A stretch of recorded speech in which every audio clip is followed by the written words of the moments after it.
रात के 9 बजे मंजीत और पीयूष अपने कमरे में बैठे अपने अपने फ़ोन चला रहे थे। तभी उनके दरवाजे पर किसी के दरवाज़ा खटखटाने की आवाज़ आई। मंजीत ने पीयूष से कहा, देख तो भाई कौन आया है।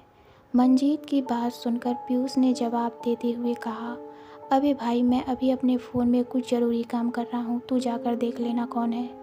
पीयूष का जवाब सुनकर मंजीत ने फिर कहा, हाँ पता है क्या ज़रूरी काम कर रहा है तू, ज़रूर किसी से चैट कर रहा होगा।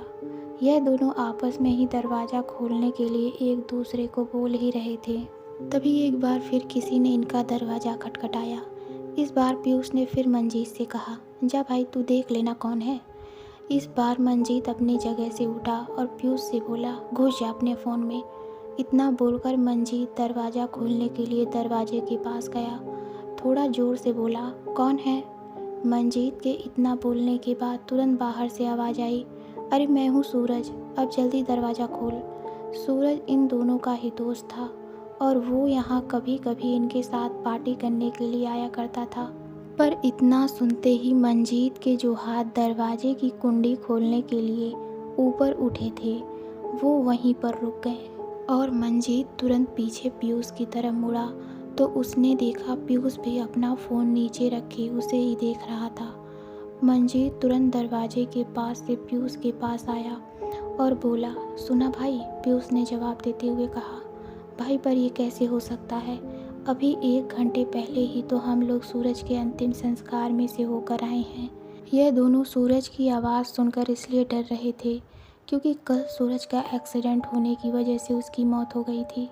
वैसे भी सूरज बहुत तेज़ बाइक चलाता था और हेलमेट भी कभी नहीं पहनता था और इसी वजह से उसका जब एक्सीडेंट हुआ तो उसका पूरा सर फट गया था और उसकी उसी समय मौत हो गई थी और आज उसका अंतिम संस्कार था और वहीं से 1 घंटा पहले होकर मंजीत और पीयूष आए थे और दोनों हैरान होकर बस यही सोच रहे थे कि तभी एक बार फिर बाहर से सूरज की आवाज़ आई, अबे कहाँ चले गए दोनों के दोनों, मैं कब से बाहर खड़ा हूँ, जल्दी दरवाज़ा खोलो। पर मंजीत और पीयूष की तो जैसे रगों में खून ही ना हो, वो दोनों मूर्ति बन के बस एक दूसरे को देखे जा रहे थे। वो दोनों मूर्ति बने बस एक दूसरे को देखे जा रहे थे और सूरज बाहर खड़े खड़े बस दोनों की आवाज़ लगाए जा रहा था। वो बोल रहा था, यार दरवाज़ा तो खोलो, मैं आज पार्टी का पूरा सामान लाया हूँ। पर उन दोनों की पार्टी तो सूरज की आवाज़ सुनकर ही निकल गई थी। पर तभी एकदम से वो सभी आवाज़ें जो सूरज की आ रही थी वो सभी आना बंद हो गईं। अब ऐसा लग रहा था जैसे अब बाहर कोई ना हो।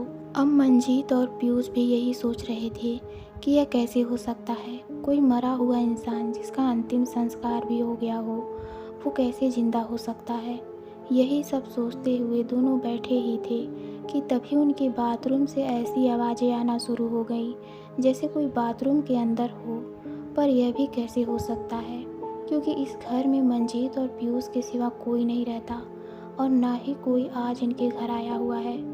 आवाज़ें सुनकर दोनों बाथरूम के दरवाजे की तरफ जा ही रहे थे कि तभी बाथरूम का दरवाज़ा अपने आप खुला और उसके अंदर से सूरज निकला जिसने अपने एक हाथ में 2-3 बोतल और चखने का सामान ले रखा था। उसके बाद सूरज बाथरूम से बाहर आया और उन दोनों के पास पार्टी का सारा सामान रखा और फिर सूरज ने उन दोनों से कहा, अरे खड़े खड़े मुझे क्यों घूर रहे हो। पर वो दोनों डरे डरे सूरज को घूरे जा रहे थे। उन दोनों को कुछ समझ नहीं आ रहा था कि वो दोनों क्या करें। तभी सूरज इन दोनों के पास गया और बोला, पर इस बार उसकी आवाज़ बहुत भयानक सी हो गई थी। उसने कहा, जब मैं दारू पीता नहीं था तब तुम दोनों ने मुझे कल ज़बरदस्ती दारू पिलाई और अब तुम पीने से मना कर रहे हो। उसकी बात सुनकर मंजीत ने डरते हुए कहा, भाई हम तो तेरे दोस्त हैं, भाई हमें जाने दे। सूरज ने फिर कहा, तुम मेरे दोस्त हो इसीलिए तो मैं तुम्हारे पास आया हूँ, अब मैं तुम दोनों को अपने साथ लेकर जाऊँगा, फिर हम तीनों मिलकर पार्टी करेंगे। पर मंजीत और पीयूष को तो जैसे कुछ समझ नहीं आ रहा था। वो दोनों बस यही सोच रहे थे कि कहीं हम दोनों का कोई सपना तो नहीं। पर यह उन दोनों का कोई सपना नहीं था। दोनों डरे डरे बस सूरज से अपनी जान की भीख मांग रहे थे पर सूरज पर उसका कोई असर नहीं हो रहा था और ऐसा लग रहा था जैसे सूरज मरने के बाद अपने दोस्तों के बिना ना रह पा रहा हो, इसलिए वो आज अपने दोस्तों को लेने के लिए आ गया हो। उसके बाद सूरज जो बोतल अपने साथ लाया था उसे उन दोनों के मुंह में लगा दी और बोतल तब तक खाली नहीं हुई जब तक मंजीत और पीयूष दारू पीते पीते मर नहीं गए। सूरज उन दोनों को अपने साथ ले जाने आया था और उन दोनों को अपने साथ लेकर ही चला गया। तो दोस्तों, आपको ये कहानी कैसी लगी हमें कमेंट में ज़रूर बताइए।